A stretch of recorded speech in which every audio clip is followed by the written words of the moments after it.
Well, the countdown to SCO summit has begun. The high-stakes gathering comes at a time when multilateralism is facing unprecedented challenges. Key players in the new and emerging global order are set to assemble in Bishkek. Indian Prime Minister Narendra Modi, Chinese President Xi Jinping and Russian President Vladimir Putin will once again sit under the same roof. While one of the key highlights of last year's SCO summit was Prime Minister Modi holding hands of Russian and Chinese president. But beyond optics, can the dragon, the bear and the elephant dance together in the new and fragmented world order? The SCO's diversity and conflicting interests of member nations has long been a point of concern about its effectiveness. Overcoming bilateral differences to cooperate on shared global interests remains a key focus of the grouping. The summit will begin on August 31st and will conclude on September 1st. This will be a silver jubilee summit for the organization, which was established in 2001 with 6 member nations. Total number of members have now reached 10, with 2 observer states and 15 dialogue partners. The 25-year summit comes in the backdrop of rising global tensions. Russia's war in Ukraine is dragging on, and of Iran-US tensions is nowhere in sight. Pakistan and Afghanistan are trading frequent fire on the border, and border issue between China and India has made headway in talks but remains unresolved. While Beijing and New Delhi have recently intensified diplomatic efforts to resolve the border dispute, both countries have agreed to a 8-point boundary consensus, which was announced following India's National Security Advisor Ajit Doval's meeting with Chinese Foreign Minister Wang Yi. SCO countries represent 42% of the world's population and 36% of the world GDP. Now, for India, SCO provides a critical regional platform. It reflects a shift in Indian foreign policy from non-alignment to multi-alignment. Additionally, India's membership in SCO provides a counterbalance to China and Pakistan. It also helps India to engage and connect with Central Asia. India's main goal in SCO is to seek cooperation in combating 3 evils of terrorism, separatism and extremism. On this front, SCO has a regional anti-terrorist structure, also known as RATS.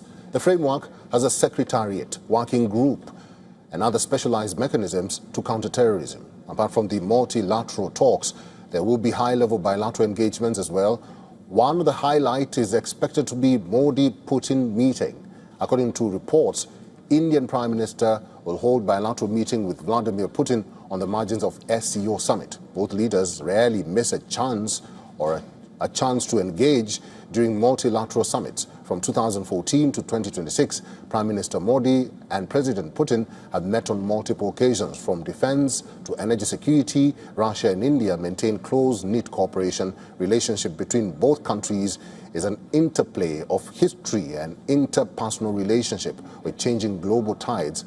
This cooperation is facing an unprecedented challenge. How both countries carve out the path ahead will be a thing to watch out for.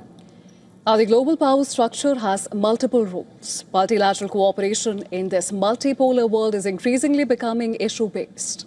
There are no complete allies or enemies. Countries are willing to cooperate on issues of common interest, regardless of existing concerns.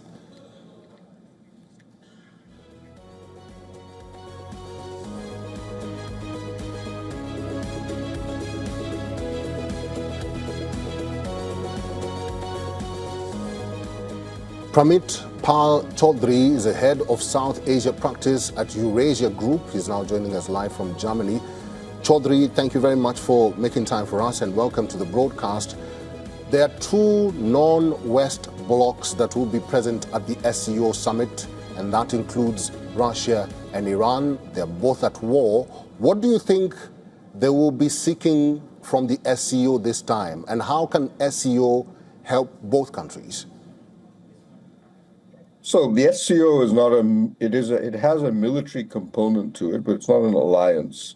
It does some exercises and so on, largely in the Central Asian, Eurasian mass. What Russia has normally sought from the SCO and its parallel organization, the BRICS, has been diplomatic support. They have looked for statements that would give them at least indirect support regarding the conflict in Ukraine, For example, statements critical of Western sanctions, which have been a problem for Russia. And in the case of Iran, they will be looking for probably language or some kind of statement supporting, for example, their claims regarding the Straits of Hormuz, or just simply a call for cessation of the conflict in the Gulf itself. And some kind of language on that, especially for Russia. Russia has already had that in the past SCO summits. Something like that for Iran is perfectly possible. Right, Mr. Chaudhary, and we also understand that the other important key bilateral which will be happening on the sidelines is, of course, between Prime Minister Narendra Modi and Vladimir Putin. What do you think is going to be on the top of the agenda on that, given the current geopolitical climate that it's happening against? Well, Modi and Putin will have met repeatedly over the past year.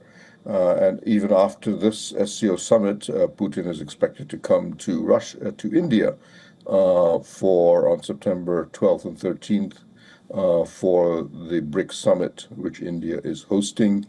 So there won't be much new on the agenda, given they've already met quite often. But much of what they will talk about is energy security. India buys about 40% of its crude oil presently from Russia.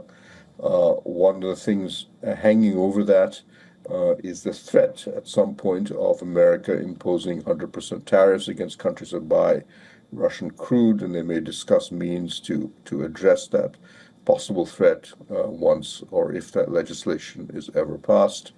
They'll also be looking at issues in connectivity.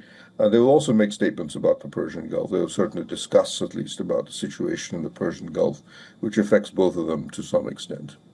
All right, let's see how that SCO summit pans out, because the countdown has begun to Bishkek. It will begin on the 31st of August.